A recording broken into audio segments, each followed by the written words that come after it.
திரு உதயநிதியை பார்த்தீங்க அப்படின்னா, பால்டைல் உதயநிதி அப்படின்ற வார்த்தையை சொல்லி பேசிட்டு வராரு. இது எந்த அளவுக்கு இது அரசியல் நாகரிகமா பார்க்கப்படுது? நீங்க எப்பவுமே கவனிச்சீங்கன்னா, எதிர்ல முதல்ல வந்து மிகவும் சம்மந்தமே இல்லாம அரசியல் சார்பற்று, எந்தவித அரசியல் புரிதலும் இல்லாம, அரசியல் நாலேஜும் இல்லாம, எதையாவது பேசணும் அப்படிங்கிறதுக்காக பேசுறது வந்து திமுகவை சேர்ந்தவர்கள் தான். இப்ப உதயநிதி அவர்கள் பேசினதுக்கு பதில் தான் கொடுத்திருக்கிறாரு எதிர்க்கட்சி தலைவர் எடப்பாடி பழனிசாமி அவர்கள். அவர் யாரையுமே எந்த இடத்துலையுமே நேரடியாக எந்த தாக்குதலையும் தனி மனிதரை குறித்தெல்லாம் பேசல. நீங்க தொடர்ச்சியா கவனிச்சிருக்கலாம்.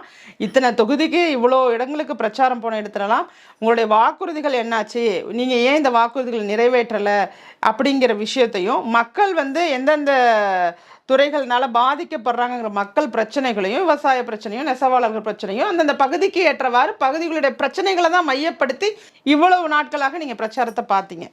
இப்ப என்னன்னா, இப்ப திமுகவுக்கு ஒரு மிகப்பெரிய கெட்ட பேர் வந்துட்டு, கெட்ட பேர் வந்து அந்த 41 உயிர்கள் பலியாயிடுச்சு அப்படிங்கிற இடம் வந்த பிறகு அந்த நேரத்துல திமுக திசை திருப்பணும் அப்படின்னு சொன்னா, ஏதாவது தரம் தாழ்ந்த விமர்சனங்களை எதிர்கட்சி மீது வைக்கும் போது, அப்ப அந்த இடத்துல மக்களுடைய ஃபோக்கஸ் வந்து இவங்க செய்த குறைகள், இங்க வந்து காவலர்களை ஏன் இவ்வளவு பேர் நியமிக்கல, இங்க ஏன் வந்து இந்த கூட்டத்தை கட்டுப்படுத்தல, ஏன் வந்து அரசு இவ்வளவு கவனக்குறைவா இருந்தாங்க, இது மாதிரி பல்வேறு கேள்விகள் இன்னும் ஓயல மக்கள் மத்தியில, இன்றளவும் ஓயல.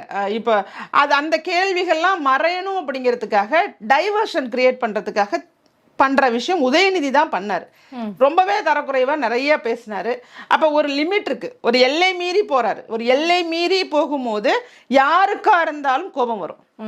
அது எப்பேற்பட்ட மனிதராக இருந்தாலும் நிச்சயமாக கோபம் வரணும். அதுதான் ஒரு நேர்மையின் அடையாளமாகவும் பார்க்கப்படும்.